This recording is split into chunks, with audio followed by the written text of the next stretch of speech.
Hello, welcome to May 5th, May 1st, 2025. My name is Kurt, and this is my daily Good Life meditation. This is an exercise that I do each and every day, a little bit after waking up, to remember my life objectives and principles, those which are outlined in my book, Going Alone.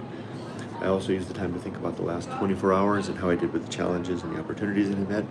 I go over the 8 objectives of my creed, and I plan for the coming day. As you can see, I'm back at Mini Stop this morning.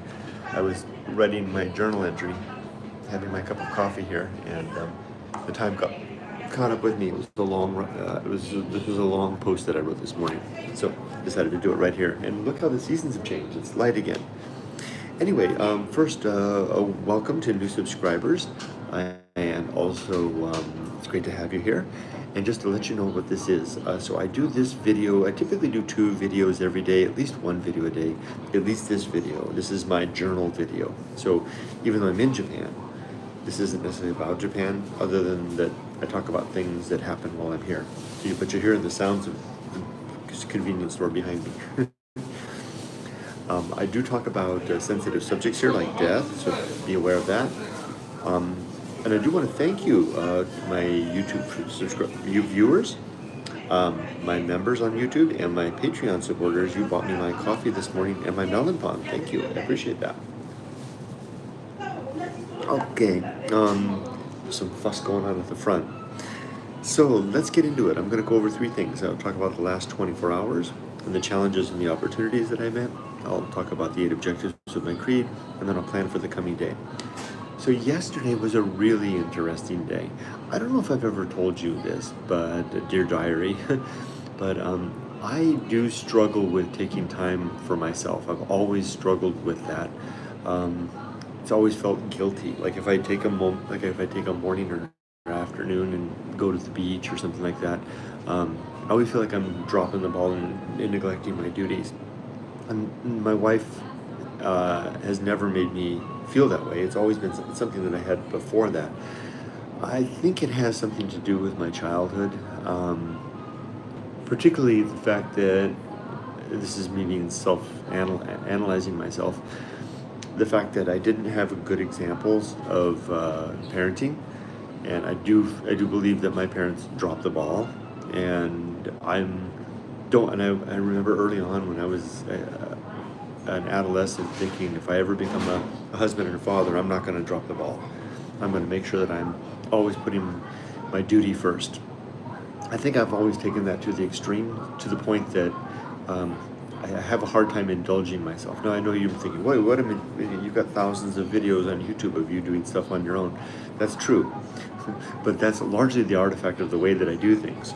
For example, I went out and I spent the morning yesterday, probably 4 hours in the morning, out and about, and I probably got, if I wanted to, I did bring of course I had the camera with me, I probably got a good dozen good clips that I could work into videos on YouTube if I want to.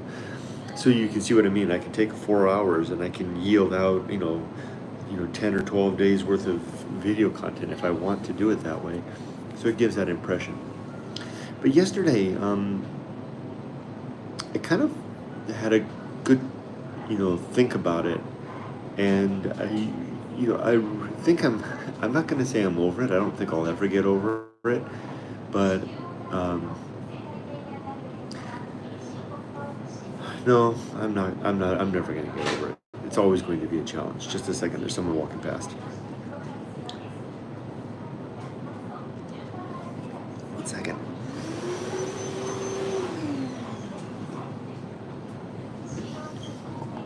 I'm never going to get over this.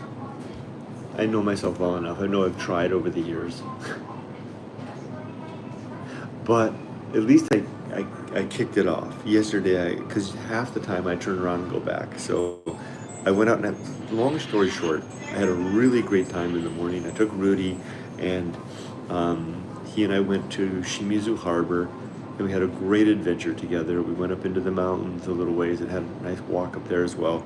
Had a really nice time, and I mentioned that I usually do at least 1, but sometimes 2 videos a day. I also do sometimes a retiring in Japan video, and I made one yesterday that folded all that in. It's the first retiring in Japan video that is really incorporating anything other than just the experience of trying to settle in, resettle in Japan. Oh, if you're new to the channel, I'm a 60-year-old retired American man. I've been about 5 months retired, living with my 60-year-old retired Japanese wife here in Shizuoka City, Japan, and we're both adapting to it. And the Retiring in Japan series, season 1, was all about that rival in Japan. I'm from America. We raised our daughter there through her teen years, although her small years were here in Japan. And so season 1 was all about that. So now I've started season 2, where I'm adding more stuff in, including yesterday's adventure. And yesterday's adventure was really interesting. This was all a long preamble to get to the point to talk about it. I strategically went to a place that I used to go to escape away with my thoughts when I lived in Japan prior. And I was struggling in midlife, trying to support my family and trying to figure out a way to get ahead. And I used to go to that harbor to have a good think and to wonder about that stuff. So going there yesterday was a significant event. It was the first time that I'd gone there since returning. And it was a real eye-opener, because gone were the feelings of anxiousness and restlessness and striving and trying to figure out how I could get ahead. But I could see it all around me. As I sat there on the stone wharf making coffee for my little boiler, 3 fishing boats came in, parked right next to me, unloaded their fleet, 5 men in each fishing boat, unloaded their meager catch, and the fishermen got on their bicycles and went off. Now it was mid-morning, like 10 or 11 o'clock. They'd been out fishing all morning, and I imagine they were going home or maybe going to second jobs. And their rusty old squeaky bright bikes and the meager catch and the looks on their face really spoke to the memory that I had when I used to come there and was in the thick of it all, trying to find my way forward. Then I saw the truck drivers going by on the harbor route there going to the shipping terminal to pick up their loads, and I saw the looks on their faces, and it spoke the same message. And I remembered what it was like, and I remembered that the world is still going on, and so many are still in all of that. I've just become something different now, and I saw my new species as well. There was an old man walking slowly along the harbor with his fingers interlaced behind his back, stopping and gazing at seemingly nothing, which is something that old retired people sometimes do when they have more time on their hands than they know what to do with. An old woman came out of a decrepit old house and stood, without leaving her property, stood at the edge looking at the road with the truckers going past, and she did gentle stretches. And then finally the fishermen lined up on the wharf there, their backs to the world, their lines in the water, and I thought, these are my people. I'm one of them now, in so far as being beyond the pale of the fight. And that was really interesting to experience, because sometimes you feel alone in this environment, and I feel guilty to talk about it, because retirement is hard. And I feel guilty to say that, because I know that people are struggling to get by just to make ends meet. And who am I to then complain about being free and no longer struggling? But it is a reality, and a lot of people do struggle. The man that I saw yesterday walking slowly, I know that he's probably, at some points he's looking at something that appeared to be nothing, and I know he's just filling the time.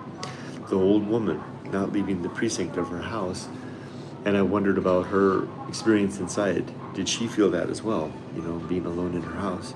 And the fishermen, they were all men. Not the fishermen on the boats, but the men with their rods and reels and the lines plunked in the water. As peaceful as that may be, they too are faced with the long hours and the time to go over life and to think about it. For some people that don't live the thoughtful life, because a lot of people don't. A lot of people just kind of live their life, and they don't turn life over in their hands. Because it is interesting to turn life over in our hands, and for some of us at least. I kind of envy those that don't do that, because they can just plunk their line in the water and enjoy the sunshine on their face. And then for others, who turn life over in our hands, maybe that time is a little more than a challenge. So anyway, this is not a negative observation. This is a very positive observation that I went back to a place where I used to go to get some time to think about, to strategize how I was going to improve the life of my family and I.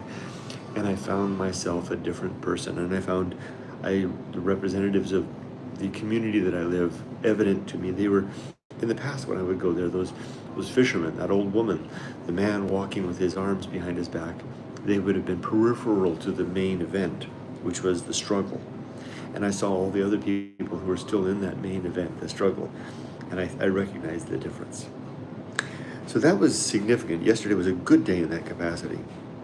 Okay, now as for my creed, it consists of 8 objectives: to be always ready to die, to make good and effective use of time, to develop and maintain good and sound life principles, to cultivate good emotional reactions, to perform good actions, to recognize my true limits and true opportunities, to do just one thing at a time and do that thing slowly, deliberately, and carefully, and to keep my balance.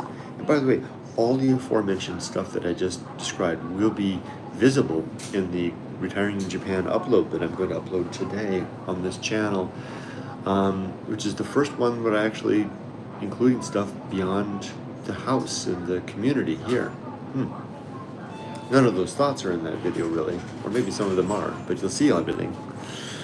Okay, and as for today, the next 24 hours, Yumiko and I have something we need to fix on the house. So we're going to fix the leaky faucet together, and then I'm going to put a trellis up in the garden for the tomatoes, and then I'm going to work on pruning some trees. That's it. That's my plan. Okay, let's read the comments. Aaron, hi Aaron. Aaron says, hey Kurt, I'm only 2 years behind you in more ways than one. My Japanese wife and I will be retiring in Fuji Yoshida, just on the other side of Mount Fuji. Hope to drink tea with you someday. That would be nice. Thank you, Aaron. Wow, you're over on the, I guess that would be on the Yamanashi side, right? Cool, congratulations. And Worst Being Badly says, good morning, Kurt. Well, good morning to you. Well, I've completed everything. I've answered all the comments. I wish you all the best, everybody. Be safe, but not too safe. Take care.